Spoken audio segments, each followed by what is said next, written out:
Hello, my friends. Let's start with a chant. This is Swami Kriyananda's Come Out of the Darkness, Mother. And the words are very simple. It's Come out of the darkness, Mother, bathe me in thy light. Bathe me in thy light. And let's visualize the spiritual eye as completely as we can, or perhaps Divine Mother in a form that you hold dear. And let's imagine the spiritual eye is coming out of the darkness of our ignorance and is purifying us with its light, bathing us in that light. And try and feel that light washing over you, through your brain, through your spine, through your entire body, cleansing you of all impurities. And also, let's try and feel a sense of lightness in the body, in the heart, in the mind as we chant this. That light is not just visible light, but it's also that lightness of spirit.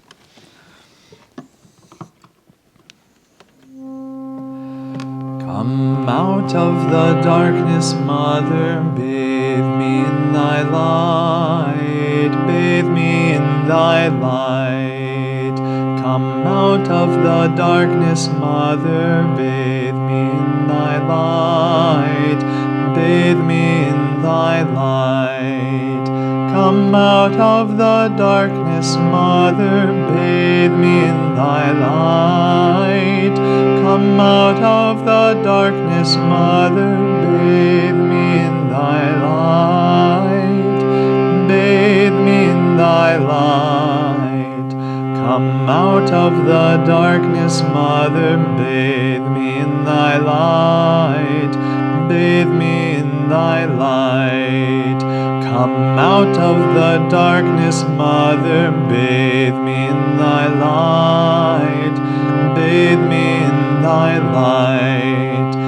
Come out of the darkness, Mother, bathe me in thy light. Come out of the darkness, Mother, bathe me in thy light, bathe me in thy light. Come out of the darkness, Mother, bathe me in thy light, bathe me in thy light. Come out of the darkness, Mother, bathe me in thy light, bathe me in thy light. Come out of the darkness, Mother, bathe me in thy light. Come out of the darkness, Mother, bathe me in thy light, bathe me in thy light. Come out of the darkness, Mother, bathe me in thy light, bathe me in thy light. Come out of the darkness, Mother, bathe me in thy light, bathe me in thy light. Come out of the darkness, Mother, bathe me in thy light. Come out of the darkness, Mother, bathe me in thy light, bathe me in thy light, bathe me in thy light, bathe me in thy light.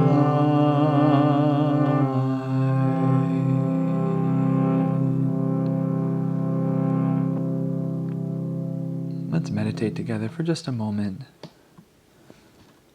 visualizing the light of Divine Mother emanating from the spiritual eye. The light of 1,000 million suns, as Yogananda said, does not begin to describe the light of my Father, my Mother, but it is a gentle light, a soothing light that purifies, uplifts, and brings us back into the fold of perfect joy.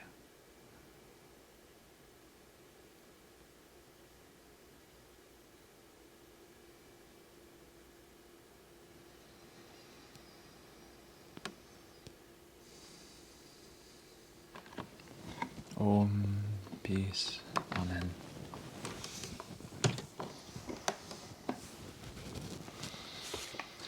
There's something to be said about doing your utmost best to have sincere, deep, mystical experiences of God, or God in one of the 8 aspects of the divine, one of which is light. Because I know this might sound super obvious, but we have these encrusted ideas of who we are and what reality is. And even though we might read philosophy, we might hear wonderful discourses, there will still be a very large part of our brain that subconsciously believes this world to be what we can see, what we can feel, what we can touch.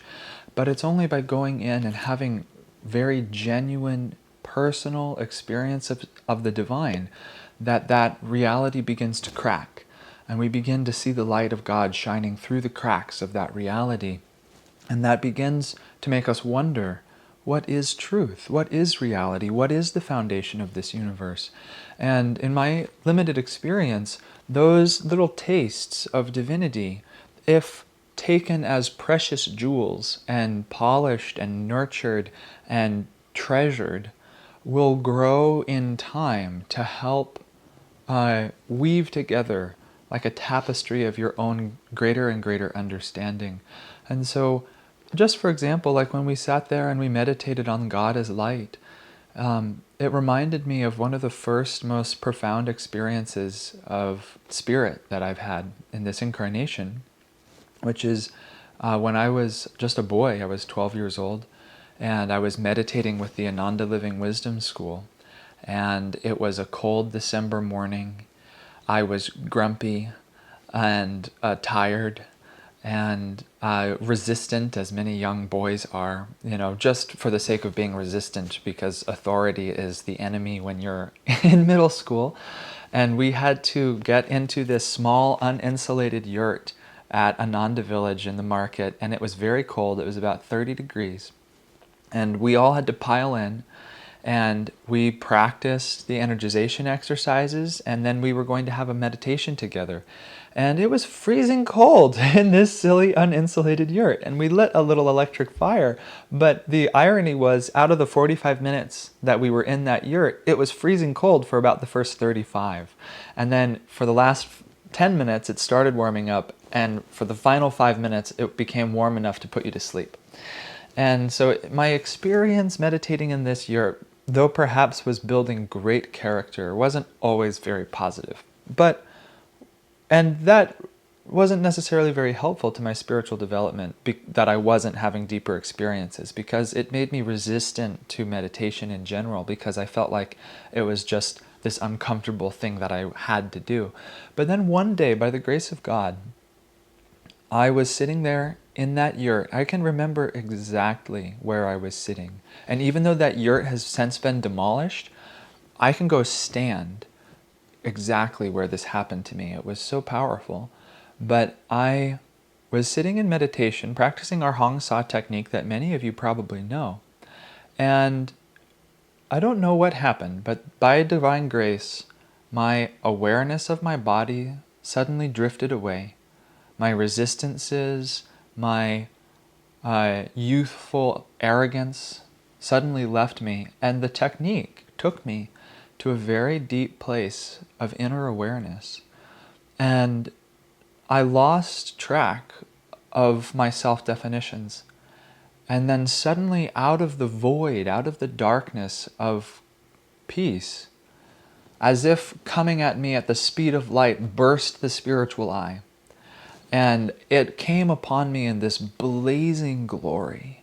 And I could see it there with its brilliant gold field and the blue center and the white star blazing with light and power. And it caught me so by surprise. My initial reaction was, oh my God, that's the spiritual eye. And as soon as I had that reaction, it went away. And I suddenly found myself encaged again in this little body in the cold yurt with my cold feet and my cold hands sitting on the bench. But I was amazed because Divine Mother had come to me. Even though I didn't really deserve it, she had come to me to give me a taste of truth. And that little taste of truth is something that's unshakable. because no matter what anybody else could tell me, I would always know from my own experience, no, I've seen it. When my rebellious peers at Ananda school would say things like, how do we know anything like that exists? Maybe they're all just making it up. And I might go along with it for the sake of keeping face, but in my inner heart, I knew, I've seen it. It's real. And the more we cultivate these inner experiences, no matter how grand they are or how small they are, maybe it's just a feeling of inner peace that comes to you after your meditation, or a sense of an open heart that comes when you pray for others. Take that experience and polish it with the care of your attention, returning to it again and again, reminding yourself that that is reality and that the rest is delusion. And I think in this way, eventually it will magnetize our awareness closer and closer to truth until, hopefully, our constant awareness is one of a deep mystical dance with God. And so on that note, I'd like to read our Whispers from Eternity for today, which is Dance in Me, Thy Dance of Infinity, prayer number 175. And as I read this, let's gaze into the spiritual eye and feel that this is your intimate soul prayer conversation that you're having with Divine Mother. O Mother Divine, I have learned to love thy dance of destruction. For I see now that what is destroyed is my own ignorance and folly. Thou hast shattered again and again with thy war dance of destruction my fragile cage of bones and flesh, and consigned it to crematory flames. Thou hast done so smilingly, to show me and everyone that our souls are ever free and cannot be burned or broken. With thy mercy thou hast stripped away, sometimes seemingly with harshness, but always with loving purpose, the countless hardened, mud-encrusted covers of delusion that coated us. I appreciate now thy dance of devastation, Mother. Together let us cremate my every desire, frailty, weakness, and finitude forever and ever. I'll join thee laughing in thy dance of evil's destruction. O Mother, since nothing more is left now of my finiteness for thee to destroy, dance in me thy dance of infinity and of cosmic love.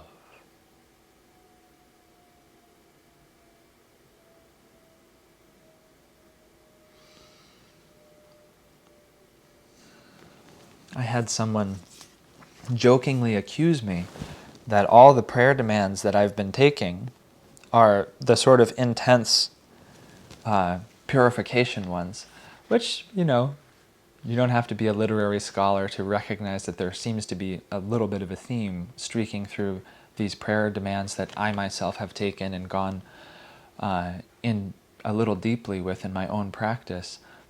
Because the duration of time that I've been practicing this, the last several years, has been one of intense purification for me.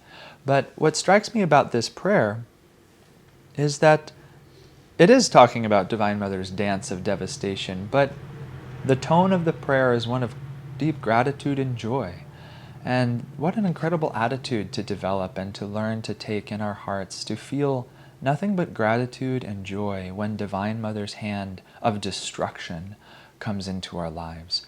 And this is something that I'm really still trying to develop in myself. There's a deep psychological resistance to change and to admitting our faults and to admitting our weaknesses and to acknowledging that we need to grow. But as Swami Kriyananda said, if you ever find something inside of yourself, a flaw, that's actually a cause for celebration, because at last you've finally laid eyes on the cause of your suffering, and now we can change it. And so this prayer to me is actually one of great joy, because at long last, Divine Mother, you are dancing your dance of destruction in me, and rather than running from thee, I will dance with you. and cooperate with your grace to try and purify me, to strip away those encrusted delusions that keep me from realizing thee. There is a period in everybody's life called sati sati in astrology, and I won't get into it too deeply, but it's basically when the planet Saturn, which represents tests, trials, and adherence to right action and like karmic repercussions. He's not a very popular dinner guest all the time, but it's when he comes knocking and he crosses your identification with who you think you are. And it's a long transit. It's a long period that can last about 7 to 10 years. And it's one of deep inner purification where all of your self-identities need to be purified, and those that are true remain, and those that are false or built upon incorrect realities are destroyed. And it sort of feels like you're being thrown through a washing machine for 10 years, apparently. I'm 7 years into mine, and I can attest that there is a little bit of that washing machine going on. But I've been working sincerely to try and feel gratitude when Divine Mother puts me in the washing machine. Because as I've mentioned in other whispers, do you think your present state of awareness is the zenith of your potential? Surely there could be more. And the only way to achieve more, the only way to experience more, is to be purified, is to be magnetized by the grace of the Guru, and to be purified by life's experiences and trials that Divine Mother gives to us. And so, in fact, in a certain way, these sati sati periods, and perhaps you're going through one now or a similar one, Saturn always comes knocking, and right now our world is sort of going through a little bit of that. In fact, I think our nation, United States of America, is going through a sati sati, and our nation is going through a bit of a karmic purge right now. We're going to have to re-identify with who we think we really are. And this is something to rejoice for, because though it may be painful at first, Divine Mother is going to strip away our limitations and help reveal to us our inner divine nature. So let's take another look at some of the text together. And I invite you, try and take these words off the page and take them into your own heart. Just imagine. The power of the imagination is very profound. And let's take this prayer as a visualization of what would you be to feel these words sincerely resonating in your heart. What would it take for you to spontaneously intone this prayer? Not as a practice, or not as just reading words on a page, but just being the natural expression of your heart. What would that be like? And let's try and listen with that sense. O Mother Divine, I have learned to love thy dance of destruction, for I see now that what is destroyed is my own ignorance and folly. Thou hast shattered again and again with thy war dance of destruction my fragile cage of bones and flesh, and consigned it to crematory flames. Thou hast done so smilingly, to show me and every one that our souls are ever free, and cannot be burned or broken. I went through a particular period of inner psychological trial last summer, and it also correlated with some very interesting astrological phenomenon that I won't have to go into. But because I study astrology, it was overtly apparent that Divine Mother was cleaning house in my heart for a number of reasons. And it didn't take a very advanced astrologer to look at the sky and realize that, okay, brace yourself, Keshava, because a blow's coming. And sure enough, the blow came. And I was in my Living Discipleship program at the time, which is a 4-week immersion program at the heart of Ananda, the meditation retreat, this incredible place of deep spiritual magnetism. And I remember at about day 7 or something like this, feeling that Divine Mother was dancing her war dance of destruction inside of my heart, and that she was destroying the inner denizens of my psychology. And it was very painful. I won't equivocate there. It was devastating.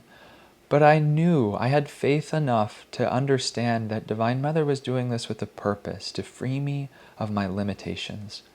And it took a leap of faith, but I had enough faith to trust her. And I kept offering myself to Divine Mother and to Master, and I said, destroy whatever you need to destroy to reveal my true nature. I am yours. All that I am is thine. And it was a prayer, and it was a desperate prayer, but it got me through. And what was very interesting was I was confiding in a friend a few days later, and almost in tears I told him, I feel as if every good quality inside of me has died. Nothing is left. And it was so sweet, because he stopped, and very seriously he looked at me and he said, well, remember, in the story of the Mahabharata, it's actually near the very end of the battle that everything is slain. All of our past tendencies, all of our mental denizens are slain to allow at last for the emergence of our true soul nature. And I'm not saying I'm at the end of the Mahabharata. I mean, that in that story happens after Bhishma falls and habit falls and that ego falls, matter attachment falls, and still battling with those mighty heroes. But it's reassuring to remember that if you feel like you're going through a deep inner purification and all of your mental denizens are being destroyed, that's actually a good sign. It's creating space for Divine Mother's rejuvenation to come in and create new life, new awareness. And I can say from my own experience, in the year that has transpired since then, I have grown a lot, and I have established a sense of self on much firmer ground, on much more divine grounds of freedom, joy, devotion, dedication, and self-honesty. With thy mercy, thou hast stripped away, sometimes seemingly with harshness, but always with loving purpose, the countless, hardened, mud-encrusted covers of delusion that coated us. I appreciate now thy dance of devastation, Mother. Together let us cremate my every desire, frailty, weakness, and finitude forever and forever. I'll join thee laughing in thy dance of evil's destruction. I love that. What Divine Mother is destroying is not you, it's your desire, your frailty, your weakness, your finitude. That's what she's destroying. And so this prayer is so practical, because how often our karmic tests come and we resist them, and we think that Divine Mother is punishing us. But remember, all of our karma is for our own good. That's one of these concepts that takes deep meditation and constant contemplation on, to really live in that remembrance that everything that befalls me is for my good. I had a friend in Los Angeles who was a brilliant comedian and an excellent writer and a good man. And he had a quality that I greatly admired, in that whatever befell him in his life, almost without exception, his response was always to say yes to it. And this is sort of an actor's trope, that the first rule of improvisational theater is you say yes and, that you accept whatever is and you add your energy to it. But what I thought was particularly brilliant about my friend was he didn't pretend. Like when he was driving and his tire popped and he had a flat tire, he didn't force an untrue reaction and say, that's wonderful. He would embrace the fact that, well, you know, it's kind of inconvenient that my tire just popped, but he would get the engine of his enthusiasm moving by saying, good, good, good, this is good. And because he was a comedian, he was always trying to find humor in life. And so no experience was without value. And so even when his tire blew, he was looking for, what's the joke I can tell here? What's the edge of humor? What's the divine comedy? How can I tie this into a character that I'm writing? And so he learned to embrace life as a gift. Everything was an opportunity, even if at first he had to sort of get his feet moving begrudgingly. And I just remember once something like this happened, and he said so grudgingly, good, good, good. But then as he kept repeating this, it became very sincere, and he could embrace these setbacks completely. And so when Divine Mother comes to destroy what we think of as ourselves, let's say that. Let's practice that same attitude. Good, good. I welcome this, Divine Mother. And with some introspection and with some prayer, perhaps we'll realize that what she's destroying is not us, but that she's destroying our desire, our frailty, our weakness, and our finitude. But that is not a comfortable experience most of the time, because so many of us identify purely with being our desires. What would I be if I didn't want that Cadillac? What would I be if I didn't want to have a latte in the mornings? What would I be if I wasn't limited? What would I be if I wasn't frail? You would be infinite. That's a astounding thought to contemplate. And so when Divine Mother comes to destroy those limitations, it takes a great hero to welcome them completely joyfully, but we can grow towards that. O Mother, since nothing more is left now of my finiteness for thee to destroy, dance in me thy dance of infinity and of cosmic love. Because ultimately we are infinite. We are cosmic love. But we have encased ourselves in layers of delusion and misunderstanding. And a friend gave the analogy that we're sort of like an onion. And at the center of that onion, there is like a nugget of gold. And we think that we're all those outer layers of the onion. And so when Divine Mother comes with her scalpel and she cuts one layer, we're screaming and howling, no, Mother, stop, no! But every time she peels another layer of the onion back, we get a little closer to the essence of who we are, until eventually we realize that we were never that onion after all. We were the gold at the center of it. And so this last paragraph, O Mother, since nothing more is left now of my finiteness for thee to destroy, dance in me thy dance of infinity and of cosmic love.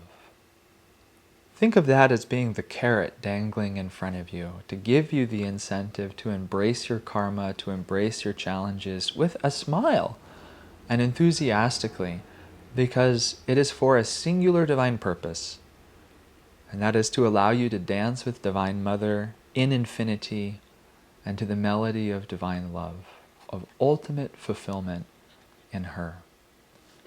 So my friends, thank you for joining me, and may you feel the presence of Divine Mother and the Masters ever more deeply in your heart.